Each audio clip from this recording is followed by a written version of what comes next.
while we're changing, let me again make absolutely sure that you understand what we say every day this court convenes, which is when the clock hits 0, your time is up. Is there any question about that, counsel? When the yellow light comes on, you're into your summation. I'm sorry, your rebuttal.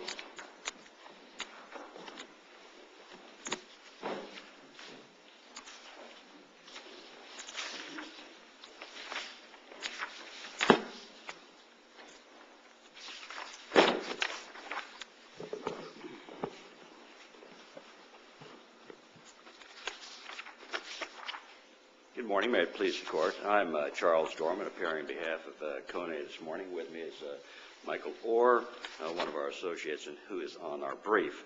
This is an appeal from a dismissal of Kone's third-party complaint against Humana for indemnity and breach of contract. The first count was dismissed because the trial judge determined that Humana was not a party to the contract, and even if it were, that Florida Statute 725.06 barred enforcement of the contract.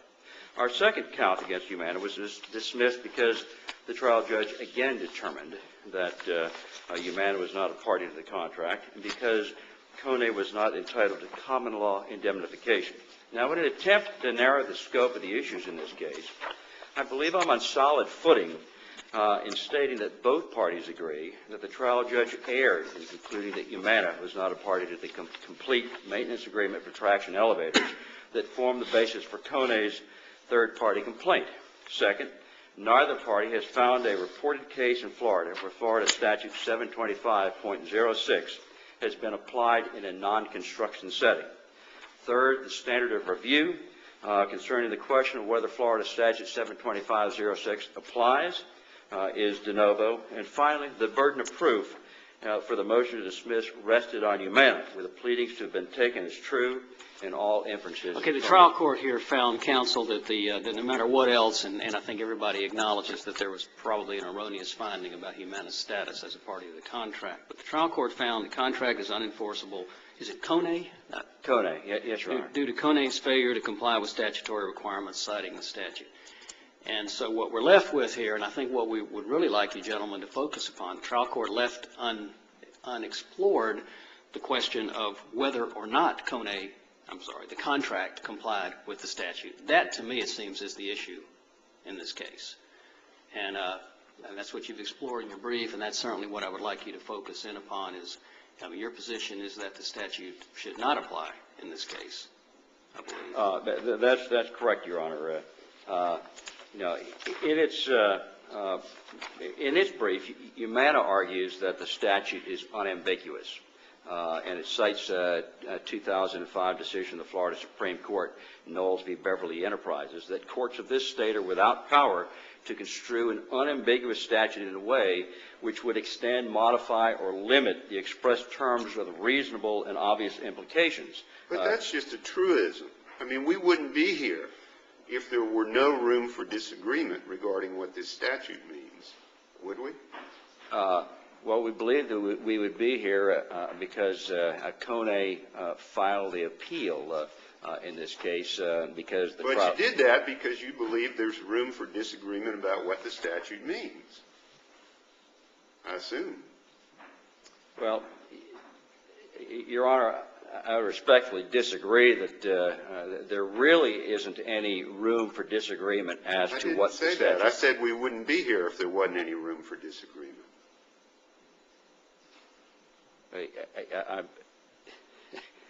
I'm not exactly sure if that's the question, Your Honor. Okay. Florida Statute 725.06 provides specific guidelines in terms of what must be done in terms of an entity to obtain indemnification. It lists particular parties, parties being general contractors, subcontractors, sub-subcontractors, architects, engineers, materialmen. And in order for the statute to apply, there must be a determination somewhere along the line that Kone fits into one of those categories. Now, in the numerous cases that have been cited to this court by both the appellants and the appellee, if you take a look at them within the first couple of paragraphs of all those decisions, the courts start out with an explanation of who the parties are. For example, in the cases of Barton Mala v. Gronau, it's litigation between a general contractor and a subcontractor. But you did enter into a contract with the owner of the building, correct? We certainly did, Your Honor. So they would be certainly included within the statute, you would concede, correct? Well, in terms of just I mean, if you enter into a contract with an owner of real property, then the owner of real property is clearly by the statute's terms one of the parties. I mean, the statute would cover, correct? I mean, your position is that you don't qualify. That's essentially our position, Your Honor, yes. And so you would say that you're not any kind of contractor, subcontractor, or materialman. Not only would we say, would we make that argument, we would also say that there is nothing in the record which establishes that we are one of those parties. And it was not our obligation to prove that the statute did not apply. It was their obligation to prove and convince the trial judge and this court that the statute does apply. So when you go back and look at the record and you start to get ready to write this opinion, how is it going to begin? Kone, a what? What are we? We're not a contractor, a general contractor. We're not a subcontractor. Why aren't you a contractor if you sign a contract agreeing to provide some service to a building owner?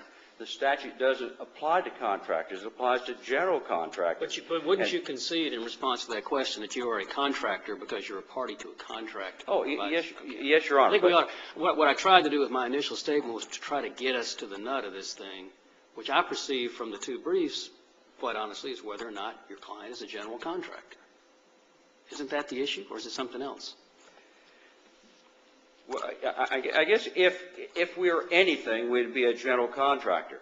But we do go back to the same position that there is nothing in the pleadings, rather in the record before the court, to suggest that we are a general contractor. Well, you entered into a contract. Why doesn't that make you a general contractor? Because you're assuming this term is used as a term of art, aren't you?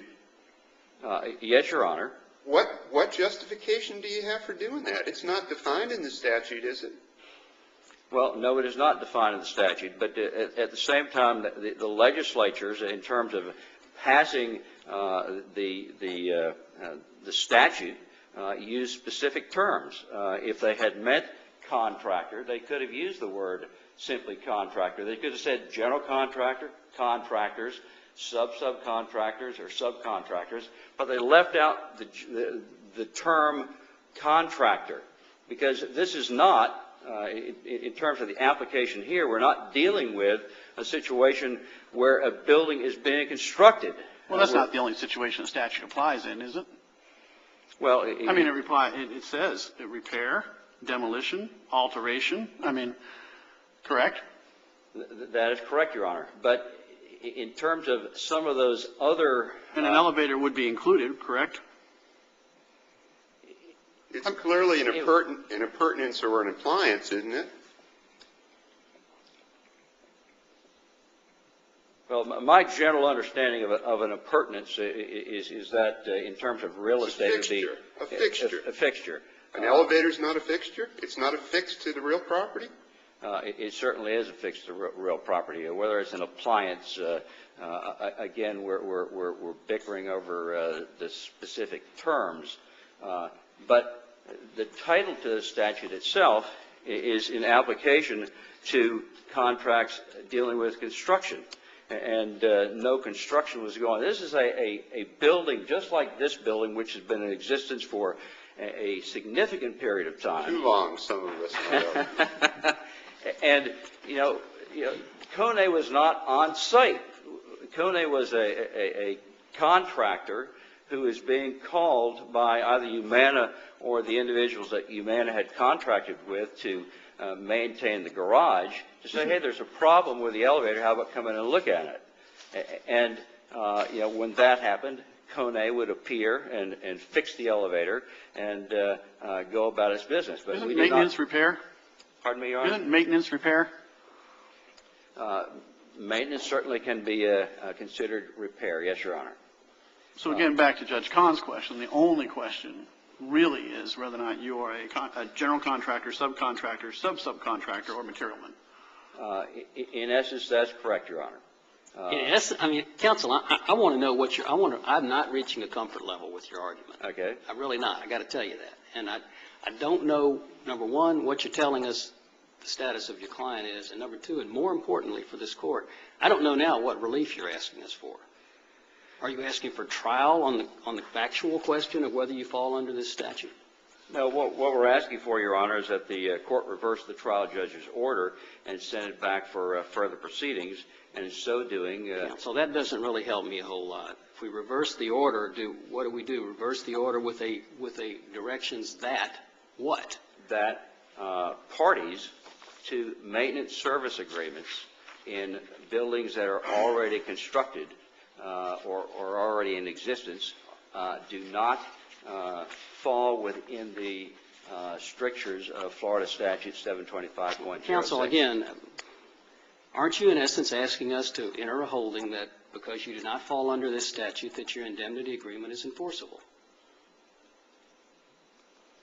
I guess not. We certainly would go ahead and argue it the way you want to argue. Yeah, we certainly would prefer that the court make that determination, but we also believe that it would be appropriate for the court to send it back to the trial level for the trial judge to make a determination of whether or not we fit within the statute. Now, certainly hadn't he already done that? Wasn't that the basis for the dismissal? Well, he has not identified us as a party, and there is nothing in the record which identifies us as a general contractor. Counsel, y'all have stipulated that this is a question of de novo review. Each of you have said that in your standard of review. We put that in our requirements for a reason. De novo review tells us as a court that we're supposed to decide as a matter of law without any deference to the trial court whether the statute applies or not. Now, why on earth would we send it back to the trial court, no matter how we feel about it? Well, this court could make the determination that it does not have sufficient facts to be able to make that determination, to send it back for the trial court to determine whether or not there is a factual determination that we fit within the strictures of Florida Statute 725.06. So you are not arguing as a matter of law that you don't fit within the statute? We are arguing that, Your Honor. I haven't heard it.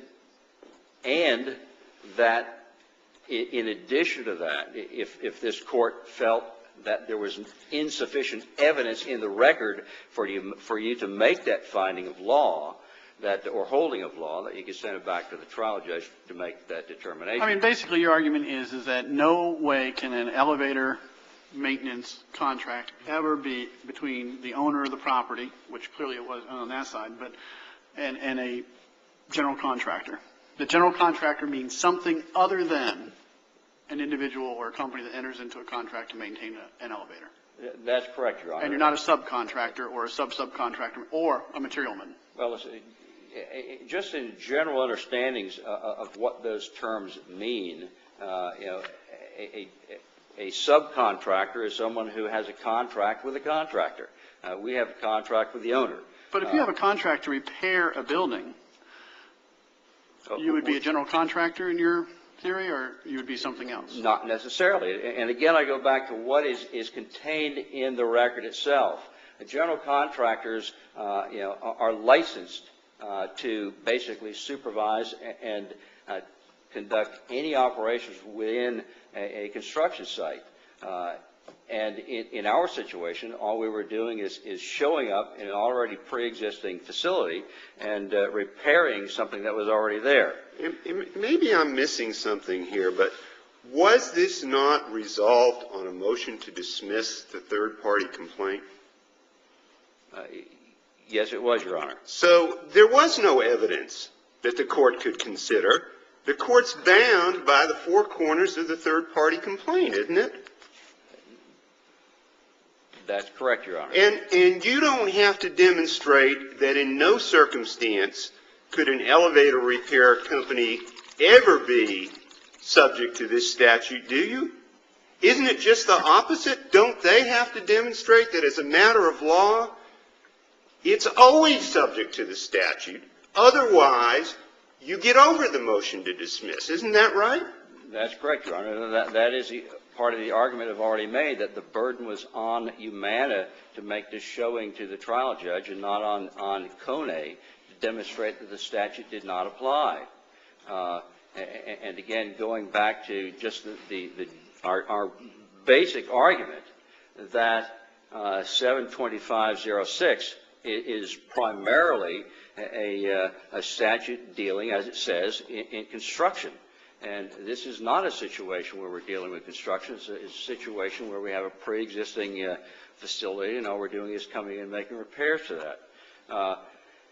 The fact that there are no Florida cases in which a Florida appellate court has applied 72506 in a non-construction setting speaks volumes. I see that I'm out of time. Thank you very much. Thank you, counsel.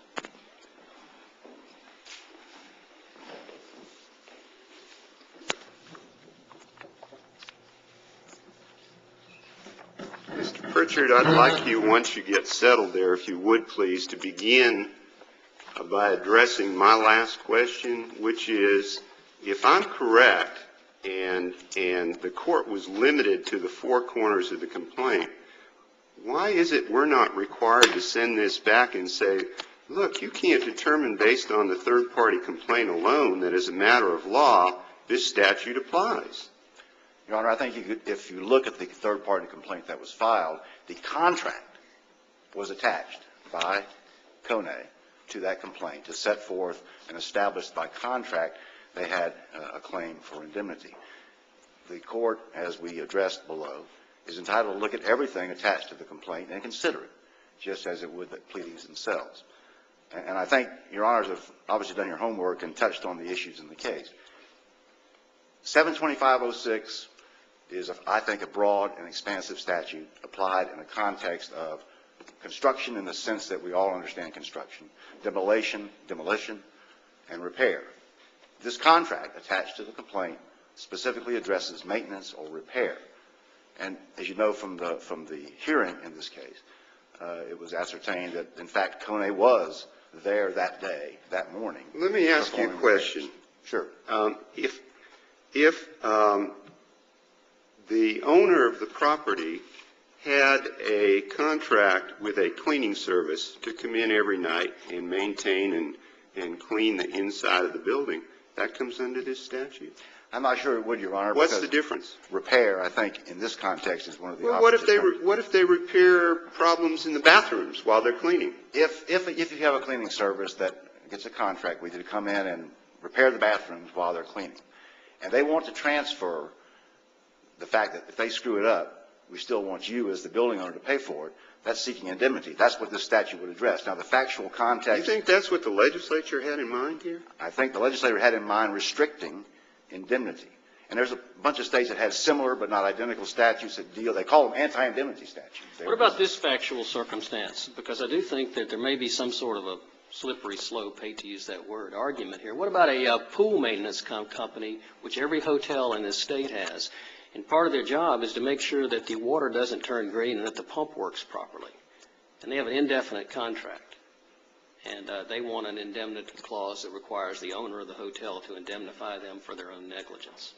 Sounds like repair to me. I'd make the argument because if someone were injured in that pool because of the lack of chlorination or over-chlorination, negligence on the part of the person, the specialist, if you will, hired to do it, that they should not be able to transfer the responsibility as in here for their active negligence to the person, the hotel, whoever it might be that's hired. So isn't the pool maintenance example very close to the elevator maintenance example? I think you're getting a little bit farther down the slope, Your Honor. I think it's too far. Here we're talking, yes, perhaps. But here we're dealing with factually repairs, not factually, but the contract itself speaks to repairs. And to me, it's fairly simple. I think the statute is ambiguous. I think it's clear. The only term that I have a problem with is the fact that they use general contractor as opposed to contractor. Well, we have a problem with that too. And let me read from your brief because I looked immediately for your treatment of that because they spend some extensive time on that. And you state at the top of page 10 of your brief, that by reading together the broad language of each part of the statute, the legislature intended the statute to govern all contracts between every person performing any type of work related to real property. And that's your position in this case. Basically, it is, Your Honor, because under their theory, if you turn that around, if I'm Joe Blow, roofing contractor, I don't subcontract the work out. I go to you and say, I'm going to repair your roof. And here's this contract. I want you to indemnify me if I mess it up. If that's your argument, why doesn't this statute apply to the pool maintenance company? It may very well. It's just that maintenance in that context of cleaning the water doesn't sound like repairs to me, and repair is the term that's included in the statute. But under that circumstance, because I'm not a general contractor, under their argument, going to 713 outside of 725.06, I would be the only one who could get indemnity for my own negligence, whereas if I hire a subcontractor under the statute and he screwed up, he couldn't, without, of course, meeting the statutory requirements of either consideration or limitation. But aren't all of these terms of art? Yes, Your I mean, Honor. are they used in any other sense anywhere in the Florida statutes that you know of? Well, it's interesting. They cite to 713 as an example of where, that's the lien statute, as I understand it, where all these definitions are spelled out, except general contractor's not in there. So I guess if we extended their logic. Well, general contractors are subject to state licensure. True. And they're defined there. And as are all contractors. Is a roofing contractor a general contractor? I'm sorry, Your Honor? Is a roofing contractor a general contractor? I mean, he's subject to licensure. Subject to licensure to do everything connected with the But roof. he's yes, not a general contractor. If the only project were the roof, then I guess you could argue that he was, but he doesn't have to be, because a general contractor, as is referred to in other parts of the statutes, is a different situation. Wouldn't you expect a roofing contractor normally to be a sub for the general contractor? No, Your Honor. I think people have roofs repaired, replaced, installed, altered all the time. Homeowners do it all the time. Well, I mean, that's part of your argument. Sometimes the roofing contractor would fall within the scope of this statute if he was acting as a subcontractor to a general contractor, and sometimes he wouldn't because he entered into a contract directly with the owner. Which tells me that from reading the language of the statute, they meant that string of terms to touch on everybody they could think of who would be involved in the construction or repair of a real property or appurtenance. Yeah, but if that's the case, it certainly would have been very easy to use the language that the mechanics lien statute uses, which is contractor. It would, Your Honor. I've got to tell you, I find that conspicuously absent. And there are people that, you know, the inclusio unis rule has come under some recent attack, but I do find that conspicuously absent in this string of parties that are identified here. That's true. There are also no definitions in 725. But if the word contractor, what I'm suggesting is if the word contractor were there, it seems to me that the other side would be hard-pressed to argue that they're not a contractor. I agree, Your Honor. I do. On the other hand, I'm thinking all general contractors are contractors, but not all contractors are general contractors. And I'm not sure where that rule fits in. But the point is, it seems to me in reading the statute that the legislature was trying to say, okay, if you're involved in construction, which is no doubt had to be the primary field they were addressing, they didn't limit it just to construction. They limited it to all these other factors. Therefore, I believe it brings Humana under that. And as far as the judge not finding below that Kone was a contractor, clearly, you know, they had the contract. They were on it. They were a contractor as defined. But Mr. Pritchard, it looks to me from the order a lot like, was it Judge Arnold? Judge Arnold, yes. Judge Arnold just threw that in as sort of a make-weight. His primary basis for the order, it looks to me like, was that they weren't a party. That you know, maybe I'm missing something. Oh, and by the way, even if that were not the case, they're not entitled to indemnity because they haven't complied with the statute. Well, Your Honor, I thought it was a pretty good alternative ruling. I'm glad he did it, because if he hadn't, we did a nice job clarification. But actually, there's no doubt that Judge Arnold, we mentioned the fact that we agreed we're parties to the contract in our memo filed ahead of the hearing. We mentioned at the hearing. There was never any disagreement about it. And when his order came down, I said, well, that's got cockeyed on that one. But so you didn't draft the order then? It wouldn't be. Okay. No, sir. But because no harm, no foul, and at that point, I guess we could have said, go back in and try to get the judge to understand that we stipulate to being a party to the contract and all that. But, you know, no harm, no foul. And it was not until the reply brief that all of a sudden the other allegations in count 2 jump up, ones that were, I believe, and contend were abandoned at the hearing. The only real argument was this: if 725.06 applies, you're out. And we believe the court had sufficient record, everything he needed, just as this court has everything you need to decide, again, that this contract applies in this context and that their third-party complaint for indemnity for their own negligence, not seeking indemnity for someone else's negligence, for their own negligence, should be dismissed. And you say the reason we can uphold this is because it is apparent from the contract attached to the third-party complaint that this contract falls under the statute, and it doesn't matter whether every contract of this type does. Yes, Your Honor. Okay. Any further questions? Thank you. Thank you, Your Honor. Appreciate